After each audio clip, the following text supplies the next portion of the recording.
Selos at utang ang ilan sa mga tinitignang dahilan ng biktimang babae kung bakit siya sinugod para suntukin at sakalin ng kanyang dating kasintahan sa Quezon City. Ang pananakit nahagip sa CCTV ng mismong establishmento kung saan nangyari ang insidente. Pinaghahanap na ngayon ng mga otoridad ang suspect na nahaharap sa patong-patong na reklamo. Narito ang aking report. Bakas pa sa kanyang mata ang black eye at iniinda ang sakit ng leeg. Pati ang buong katawan galing sa tinamong bugbog ni May, hindi niya tunay na pangalan sa kanyang dating kasintahan sa loob mismo ng kanyang tindahan sa Barangay Bahay Toro, Quezon City. Sa kuha ng CCTV ng mismong pwesto, biglang pumasok ang lalaking ito na nagdisguise pa raw at agad siyang inatake, tanghali noong May 5.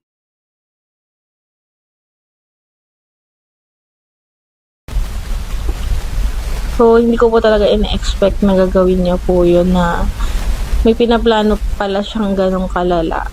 Sunod-sunod po yung suntok niya sa akin. Talaga pong malakas po yung suntok niya sa akin. So, hindi pa ako nakakapag-isip nun.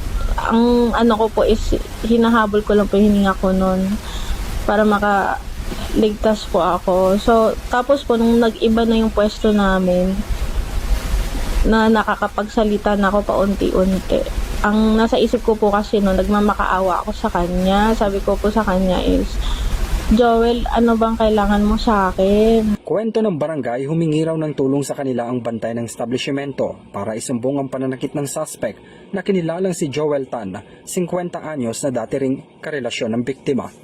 Sinamahan na rin daw ng mismong barangay si May para magpa-medical at matulungang makapagsampa ng reklamo sa mga pulis. Sinugod lang daw po talaga siya, tapos binugbog siya.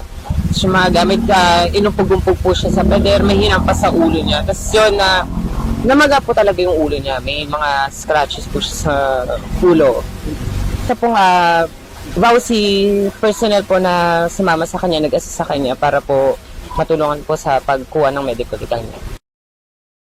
Naisampa na ang kaso sa kasong paglabag ng Violence Against Women and Children Act kung saan hinahantay na lamang ilabas ang sabtina laban sa suspect.